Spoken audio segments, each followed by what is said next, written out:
नमस्कार दोस्तों, मैं अजय सिंह आपका स्वागत करता हूं एसएससी मेकर के यूट्यूब चैनल में। दोस्तों इस वीडियो में हम आपको बताएंगे मैथ्स के दोस्तों 5 अति महत्वपूर्ण प्रश्न जो बार बार आपके परीक्षाओं में पूछे जाते हैं। दोस्तों मैथ्स में जो सेट पैटर्न के प्रश्न होते हैं जो हमेशा एग्जाम में आते हैं, उन सभी प्रश्नों को इस वीडियो में हम शामिल किए हैं। और दोस्तों इन सभी प्रश्नों को सॉल्व करने के लिए इस वीडियो में हम आपको बहुत ही आसान तरीका भी बताएंगे, ताकि मैथ के प्रश्नों को सॉल्व करने के लिए दोस्तों आपको पेन उठाने की जरूरत न पड़े। दोस्तों ये सारे क्वेश्चन आपके आगामी सभी परीक्षाओं के लिए बहुत ही महत्वपूर्ण है, इसलिए दोस्तों आप सभी प्रश्नों को ध्यान से देखिएगा और नोट जरूर करिएगा। और एक बात और बता दूं दोस्तों, जितने भी हम इसमें प्रश्न कराएंगे सभी प्रश्नों को पहले क्या करिएगा, पहले प्रश्न जैसे है तो इस वीडियो को आप पॉज करेंगे, अपने आप से भी सॉल्व करने का प्रयास करेंगे। ठीक है, देखेंगे क्या ये प्रश्न आपसे सॉल्व हो पा रहा है कि नहीं, यानी आपको टेस्ट के तौर पे भी लेना है। और लास्ट में आप कमेंट करके भी बताएंगे इन 5 प्रश्नों में से आपके कितने प्रश्न सही हुए। हम आप सभी लोगों के कमेंट को रीड करते हैं और देखेंगे कितने लोगों ने सही किया। ठीक है, तो देखिए पहला क्वेश्चन है दोस्तों, बहुत इंपॉर्टेंट क्वेश्चन है और हमेशा ऐसे प्रश्न पूछे जाते हैं। पेन उठाने की बिल्कुल भी जरूरत नहीं है, बहुत आसान तरीका बता रहा हूं। पहले एक बार आप प्रश्न को ध्यान से पढ़िए। प्रश्न है दोस्तों, किसी भिन्न के अंशतः हर में से प्रत्येक में 2 जोड़ने पर 3/5 प्राप्त होता है, मूल भिन्न क्या है। मूल भिन्न क्या है ये पूछ रहा है, तो ज्यादा कुछ नहीं करना है। ऐसे क्वेश्चन कभी भी आए तो आपको x/y कुछ भी मानने की जरूरत नहीं है। ऐसे प्रश्नों को सॉल्व करने के लिए आप क्या करेंगे, गो थ्रू ऑप्शन। हम ऑप्शन से सॉल्व करेंगे दोस्तों, सेकंडों में आंसर आ जाएगा। कैसे आएगा, मान लेंगे पहला ऑप्शन मूल भिन्न मान लेंगे, जो ये पूछ रहे हैं ना मूल भिन्न क्या है, पहला मान लेंगे ऑप्शन 1/2। पहले आप क्या करेंगे, देखिए जो ऑप्शन दोस्तों पूरे कंडीशन को सेटिस्फाइड करेगा वही ऑप्शन क्या होगा, आपका आंसर होगा। तो यहां कह रहा है किसी भिन्न के अंशतः हर में प्रत्येक में 2 जोड़ने पर, तो यानी कि अंश कौन होता है, ऊपर वाला 2 इसमें जोड़ दीजिए, हर कौन होता है, नीचे वाला, इसमें भी 2 जोड़िए। तो ये क्या हो रहा है दोस्तों, 1 और 2 जोड़ेंगे 3, 3/4 हो रहा है। ये 3/5 की बात कर रहे हैं, तो पहला ऑप्शन नहीं होगा। दूसरे में क्या करेंगे, अंश में भी 2 जोड़िए और हर में भी क्या करिए, 2 जोड़िए। जोड़ने पे 1 2 जोड़ेंगे 3 और नीचे जोड़ेंगे तो 3 2 5, ये 3/5 हो रहा है। क्या हो रहा है दोस्तों, ध्यान दीजिएगा, ये 3/5 हो रहा है। और यहां पे बोल रहा है कि अंश और हर प्रत्येक में 2 जोड़ने पर 3/5 प्राप्त होता है, तो मूल भिन्न क्या है। तो दोस्तों मूल भिन्न है 1/3। 1/3 में दोस्तों हम अंश और हर में 2 जोड़ेंगे तो 3/5 प्राप्त हो रहा है। क्या इसके लिए आपको xy कुछ मानने की जरूरत है, बिल्कुल भी नहीं। पेन उठाने की भी जरूरत नहीं है, बस हम आपको समझाने के लिए लिखे हैं ताकि आप अच्छे तरीके से समझ सके। तो इसका आंसर हो जाएगा 1/3, ऑप्शन नंबर बी। तो दोस्तों हम उम्मीद करते हैं आप इस प्रश्न को बहुत अच्छे तरीके से समझ गए होंगे और इस टाइप के क्वेश्चन आपके एग्जाम में आएगा तो आप अच्छे से सॉल्व कर लेंगे। चलिए अब चलते हैं दोस्तों अगले क्वेश्चन की ओर। दूसरा क्वेश्चन देखिएगा, काफी इंपॉर्टेंट है, बहुत आसान तरीका बता रहा हूं। इसमें भी आपको पेन उठाने की जरूरत नहीं है, xy मानने की कोई जरूरत नहीं है, बहुत आसान तरीका। एक बार प्रश्न को पहले पढ़िएगा। पूछा गया प्रश्न है 2 अंकों की संख्या के अंकों का योग 7 है। यदि अंकों को पलट दिया जाता है तो नई संख्या में 3 जोड़ने पर मूल संख्या की 4 गुनी हो जाती है। मूल संख्या क्या है, मूल संख्या क्या है ये पूछ रहे हैं। तो इसको भी क्या करेंगे दोस्तों, गो थ्रू ऑप्शन। हम ऑप्शन से सॉल्व करेंगे। देखिए यहां पे पहले प्रश्न को समझने का प्रयास करिए। जो दोस्तों ऑप्शन जो है, कभी भी आप ऑप्शन से सॉल्व करिए, जो ऑप्शन कंडीशन को सेटिस्फाइड करेगा वही क्या होगा, आंसर होगा। तो यहां कह रहे हैं 2 अंकों की संख्या के अंकों का योग 7 है। तो पहला ऑप्शन लेंगे तो 34 है। अंकों का योग क्या है, 3 और 4। अंकों का योग मतलब 3 + 4, ये जोड़ने पे क्या हो रहा है, 7 हो रहा है। कह रहे हैं यदि अंकों को पलट दिया जाए, अंकों को पलटेंगे तो ये क्या हो जाएगा, 43 हो जाएगा। ये 43 हो गया। बोल रहा है तो नई संख्या में 3 जोड़ने पे, अब इसमें क्या करिए, 3 जोड़ दीजिए तो मूल संख्या की 4 गुनी हो जाती है। तो ये क्या हो जाएगा, जोड़ने पे 46 हो जाएगा। क्या ये 34 का 4 गुना है, ध्यान दीजिएगा, 34 का 4 गुना 46 होगा, नहीं, पहला ऑप्शन गलत। अब देखिए बोल रहा है दूसरे ऑप्शन में चलेंगे, 2 अंकों की संख्या के अंकों का योग 7 है, 61 है, यानी 6 + 1 जोड़ेंगे तो क्या होगा, 7। अब बोल रहा है दोस्तों, यहां पे बोल रहा है यदि अंकों को पलट दें, अंकों को पलट देंगे तो ये 16 हो जाएगा। ठीक है, और उसमें 3 जोड़ेंगे, ठीक है, तो ये 19 होगा। मूल संख्या का क्या ये 4 गुना होगा, 61 का 4 गुना 19 होगा, बिल्कुल भी नहीं होगा। ये ऑप्शन भी क्या होगा, गलत। जब 2 ऑप्शन गलत हो गए, अब क्या करेंगे, तीसरा देखेंगे। ये 25 है, ठीक है, ये 25 है। बोल रहा है 2 अंकों की संख्या के अंकों का योग 7 है, तो यहां पे 2 + 5 करेंगे तो क्या होगा दोस्तों, 7 होगा। फिर कह रहा है यदि अंकों को पलट दिया जाता है, अंकों को यहां पे पलटेंगे तो दोस्तों ये क्या हो जाएगा, 52 हो जाएगा। 2 5 है तो 52, 52 हो गया। और कह रहा है तो नई संख्या में 3 जोड़ने पे, 52 में दोस्तों 3 जोड़ेंगे तो क्या होगा, 55 होगा। और बोल रहा है मूल संख्या की 4 गुनी हो जाएगी। क्या ये मूल संख्या की 4 गुना है, 55 होगा। 25 का 4 गुना 55 होगा, नहीं होगा। तो ऑप्शन नंबर सी भी गलत। जब दोस्तों 3 ऑप्शन गलत होते हैं तो चौथा ऑप्शन को मिलाने की जरूरत नहीं है, चौथा ऑप्शन आपका ऐसे ही सही हो जाएगा। ठीक है, देखिए अब चाहे तो आप इसको मिला के भी देख सकते हैं, लेकिन पेपर में आप मिलाइएगा नहीं। ध्यान दीजिए कैसे। अब यहाँ पे कह रहा है दो अंकों की संख्या के अंकों का योग 7 है, ये 16 है, तो 16 1 और 6 से मिलकर बना है, 1 और 6 को जोड़ेंगे तो क्या होगा 7, ठीक है। पहला कंडीशन को सेटिस्फाइड करें। दूसरा कह रहे हैं यदि अंकों को पलट दिया जाता है, अंकों को पलटेंगे तो क्या होगा, 1 6 है तो ये 6 1 हो जाएगा, 61 हो जाएगा। कह रहा है तो नई संख्या में 3 जोड़ने पे 61 में 3 जोड़ दीजिए तो क्या हो जाएगा 64 होगा। कह रहा है मूल संख्या की 4 गुनी हो जाती है, क्या 16 का 4 गुना 64 होता है, हाँ होता है। तो पूछ रहा है मूल संख्या क्या है, मूल संख्या 16 है, यानी ऑप्शन नंबर डी क्या हो जाएगा, सही हो जाएगा। दोस्तों हमें समझाने में आपको इसमें थोड़ा टाइम लगा होगा, तो आप सोच रहे होंगे इसमें बहुत टाइम, आप जब सॉल्व करेंगे तो टाइम बिल्कुल भी नहीं लगेगा, आप डायरेक्ट देखेंगे आंसर देंगे, ठीक है। आप ऐसे देखते ही इस प्रश्न को तुरंत आंसर समझ लेंगे कि 16 ही होगा, पलटेंगे तो 16 और 3 जोड़ देंगे तो 64 हो जाएगा, 61 में 3 जोड़ेंगे 64, 16 चौको 64, 4 गुना हो रहा है, अंकों का योग 1 और 6 जोड़ने पे 7 भी हो रहा है, यानी ऑप्शन नंबर डी सही हो जाएगा, ठीक है। बस समझाने में टाइम लगा है, लेकिन प्रश्न को सॉल्व करने में आपको टाइम बिल्कुल भी नहीं लगेगा, ठीक है। ये इंपॉर्टेंट प्रश्न है, इसे भी नोट जरूर करिए। और एक बात और बता दूं, क्वेश्चन दोस्तों आपको अच्छा लग रहा है, समझ में आ रहा है तो वीडियो को लाइक और शेयर जरूर कर दीजिए। चैनल पे नए हैं तो चैनल को दोस्तों आप लोग सब्सक्राइब भी कर लीजिए, नोटिफिकेशन बेल को भी दोस्तों जरूर ऑन कर लीजिएगा, ताकि आगामी एग्जाम के लिए हम जितने भी इंपॉर्टेंट वीडियो दे उसकी आपको नोटिफिकेशन मिले, ठीक है। तो अभी तक नहीं जुड़े हैं चैनल से जरूर जुड़िए दोस्तों, इस चैनल से आपको बहुत लाभ मिलेगा। चलिए नेक्स्ट क्वेश्चन की ओर चलते हैं दोस्तों। अगला क्वेश्चन देखिएगा, तीसरा क्वेश्चन भी काफी इंपॉर्टेंट है, आसान तरीका बता रहा हूं, एक बार क्या करिए आप प्रश्न को ध्यान से पढ़िएगा, बहुत आसान तरीका बता रहा हूं। और ये क्वेश्चन हम आपको बता दें दोस्तों, मोस्ट इंपॉर्टेंट और मोस्ट रिपीटेड क्वेश्चन है, बहुत बार एग्जाम में पूछा गया है। सिंपल तरीका बता रहा हूं, एक बार प्रश्न को ध्यान से पढ़िए। प्रश्न है दोस्तों, किसी संयुक्त परिवार में दादा दादी की औसत आयु 67 वर्ष है, माता पिता की औसत आयु 36 वर्ष है तथा 3 पौत्र पौत्रियों की औसत आयु 6 वर्ष है। संपूर्ण परिवार की औसत आयु कितनी होगी, पूरे परिवार की पूछ रहा है। तो यहाँ पे ज्यादा कुछ नहीं दोस्तों करना है, यहाँ पे कह रहा है ना दादा दादी की औसत आयु 67 वर्ष है। दादा दादी कितने लोग हैं, 2 लोग हैं, 2 गुने 67 कर देंगे तो क्या आएगा, दादा दादी की कुल आयु का योग आ जाएगा। तो 2 सत्ते 14 का 4 हासिल 1, 2 छके 12 1 13, 100 क्या हो जाएगा दोस्तों 34, 134 वर्ष हो गया। फिर कह रहे हैं माता पिता की औसत आयु 36 वर्ष है, तो 2 गुने क्या करेंगे दोस्तों 36, माता पिता की कुल आयु का योग क्या होगा 36 गुना के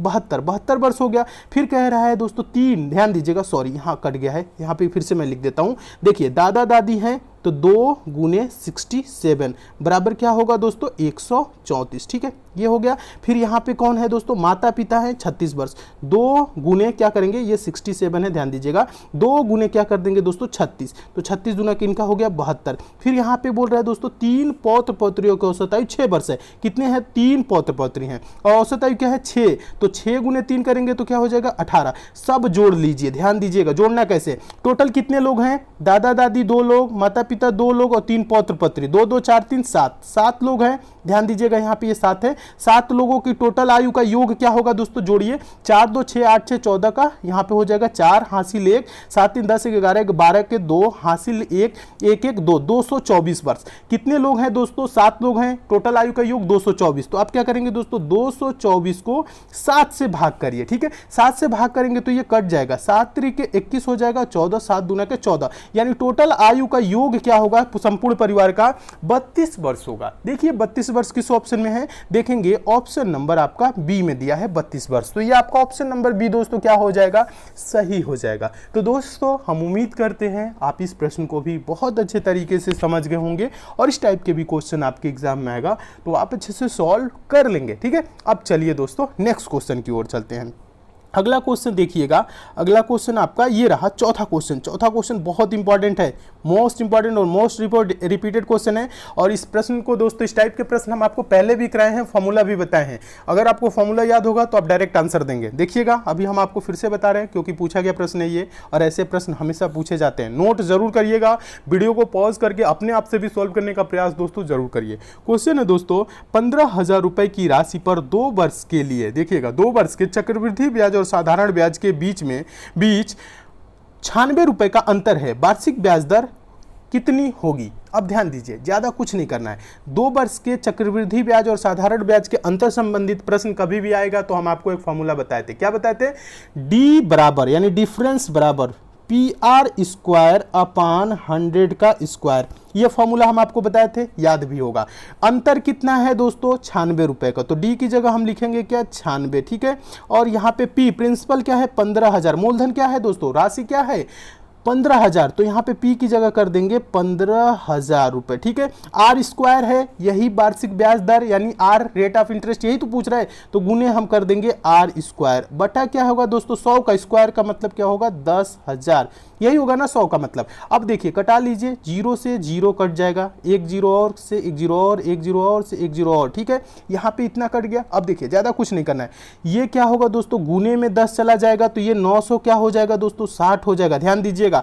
और ये 15 है तो इधर है तो बराबर के इधर आएगा तो भाग में हो जाएगा 15, और उधर क्या होगा दोस्तों आर स्क्वायर बचेगा। ये पक्षांतर करना हम आपको सेकंड वाले चैनल एग्जाम फिनिशर पे बताए हैं, जीरो लेवल से बेसिक से वहाँ पे सारे बेसिक मैथ कॉन्सेप्ट क्लियर किए हैं। तो सेकंड चैनल पे से भी आप लोग जरूर जुड़ जाइएगा, एग्जाम फिनिशर जिसका लिंक है, लिंक जिसका नीचे डिस्क्रिप्शन बॉक्स में हम दे दिए, ठीक है। आप चाहे तो यूट्यूब पे भी सर्च कर सकते हैं एग्जाम फिनिशर, उस पर सारे बेसिक मैथ के कॉन्सेप्ट क्लियर किए हैं। जिन लोगों को यहाँ पे अगर समस्या थोड़ी सी भी होती है, पक्षांतर करना, तीर्य गुणनखंड, जो भी इन सब में प्रॉब्लम होती है, तो उस चैनल से आप लोग जरूर पढ़ लीजिएगा। आपका जो वीक सेक्शन है वो सारा कमजोर, तो जितना भी कमजोर आपका सेक्शन हो सब अच्छा हो जाएगा, ठीक है। तो यहाँ पे देखिए आप क्वेश्चन पे हम चलते हैं, आपको ज्यादा कुछ नहीं कटाइए, तो 15 छक्के क्या होगा दोस्तों 90, यहाँ पे 96 है तो 60, 15 चौको 60, आर स्क्वायर बराबर दोस्तों क्या होगा 64, आर स्क्वायर बराबर 64, तो आर बराबर क्या होगा, आर बराबर अंडर रूट 64, यानी कि कहने का मतलब है आर बराबर हो जाएगा 8, 64 किसका स्क्वायर है 8 का स्क्वायर है, तो आर बराबर क्या होगा दोस्तों, यही तो पूछ रहा है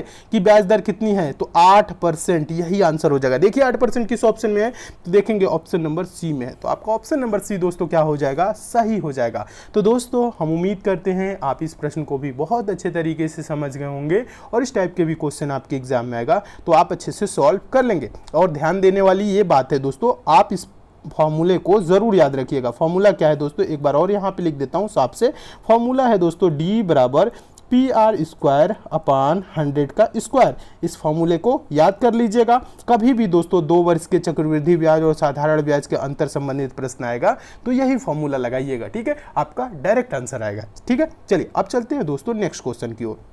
अगला क्वेश्चन देखिएगा, पांचवा क्वेश्चन बता रहा हूं, समझने का प्रयास करिएगा। पांचवा क्वेश्चन दोस्तों क्या बोल रहा है, पढ़िए। क्वेश्चन है, एक आयत की लंबाई तथा चौड़ाई का अनुपात 3:4 है। यदि आयत का परिमाप 140 सेंटीमीटर है तो आयत की लंबाई क्या है, ठीक है। यहाँ पे ध्यान दीजिए, तो आपको ज़्यादा कुछ नहीं करना है, एक आयत आप बना लीजिए। आयत इस प्रकार से होगा, ध्यान दीजिएगा, ठीक है, ये ठीक है, ये आपका आयत हो गया। आयत की क्या दिया है, लंबाई और चौड़ाई का अनुपात दिया है 3:4। ये लंबाई मान लेते हैं 3 और चौड़ाई मान लेते हैं 4, ठीक है, आप ऐसे मान लीजिएगा, ठीक है। अब यहाँ पे ध्यान दीजिए, ज़्यादा कुछ नहीं करना है।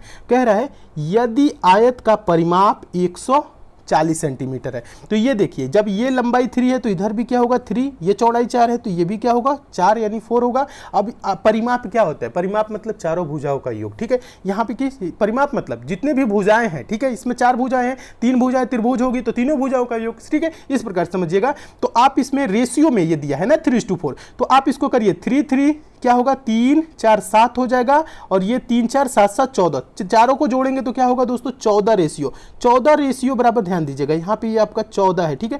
14 रेशियो बराबर क्या है दोस्तों 140 सेंटीमीटर है, तो एक रेशियो बराबर क्या होगा दोस्तों 10 सेंटीमीटर होगा। क्या होगा दोस्तों 10 सेंटीमीटर, यहाँ पे ध्यान दीजिएगा, ये क्या है दोस्तों 10 सेंटीमीटर है, एक रेशियो बराबर। अब यहाँ पे पूछ रहा है तो आयत की लंबाई का रेशियो क्या है दोस्तों, यहाँ पे देखिएगा लंबाई का रेशियो 3 है। यहाँ पे लंबाई का, यहीं पे बहुत से स्टूडेंट कंफ्यूज हो जाते हैं, लंबाई को 4 मान लेंगे, नहीं, लंबाई का रेशियो 3 दिया है और चौड़ाई का रेशियो क्या दिया है 4 दिया है। तो 3 रेशियो बराबर क्या होगा, एक रेशियो बराबर 10, तो दोस्तों 3 रेशियो बराबर क्या होगा 10 दिया 30, यानी तो इसका दोस्तों जो लंबाई होगा वो क्या होगा 30 सेंटीमीटर होगा। चौड़ाई पूछता तो क्या होगा, ये 4 है तो 40 होगा, ठीक है। आप चाहे तो 30 40 70 70 70 140 हो जाएगा, ऐसे भी जोड़ के निकाल सकते हैं। लेकिन देखिए आपको ज्यादा कुछ नहीं करना है, यहाँ पे रेशियो देखना है। लंबाई का रेशियो दोस्तों क्या दिया है 3 दिया है, तो 3 रेशियो बराबर 30 होगा। देखिए 30 किस ऑप्शन में है, देखेंगे ऑप्शन नंबर पहले में है, तो आपका ऑप्शन नंबर पहला दोस्तों क्या हो जाएगा, सही हो जाएगा। तो दोस्तों हम उम्मीद करते हैं आप इस प्रश्न को भी बहुत अच्छे तरीके से समझ गए होंगे,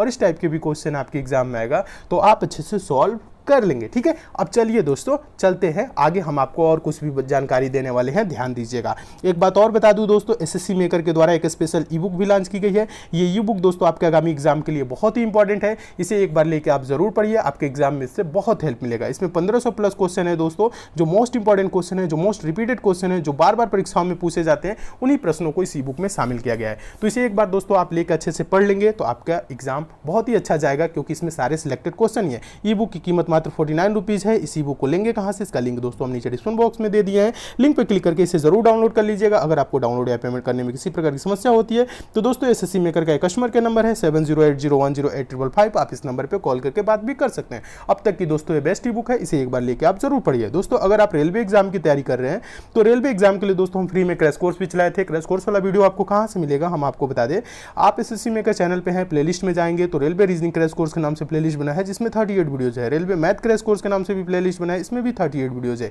ये दोस्तों आपके रेलवे के सिलेबस के अकॉर्डिंग है, इसे एक बार दोस्तों अच्छे से जरूर देखिए, आपके एग्जाम में बहुत हेल्प मिलेगी, क्योंकि इसमें रेलवे के प्रीवियस ईयर के सारे इंपॉर्टेंट क्वेश्चन हम इसमें शामिल किए हैं। तो अच्छे से पढ़िए, मन लगा के प्रिपरेशन करिए। कौन से एग्जाम की तैयारी कर रहे हैं नीचे कमेंट करके जरूर बताइए, ताकि उस एग्जाम के सिलेबस को भी हम इन सभी प्रश्नों में शामिल कर सके। ठीक है, तो अच्छे से करना है, पढ़ना है। वीडियो कैसा लगा कमेंट करके जरूर बताइए। इन 5 प्रश्नों में से कितने प्रश्न सही हुए ये भी कमेंट करके बताइएगा, और चैनल पर नए हैं तो चैनल को जरूर सब्सक्राइब कर लीजिएगा। तो मिलते हैं दोस्तों अगले वीडियो में और भी इंपॉर्टेंट प्रश्नों के साथ, तब तक के लिए दोस्तों धन्यवाद।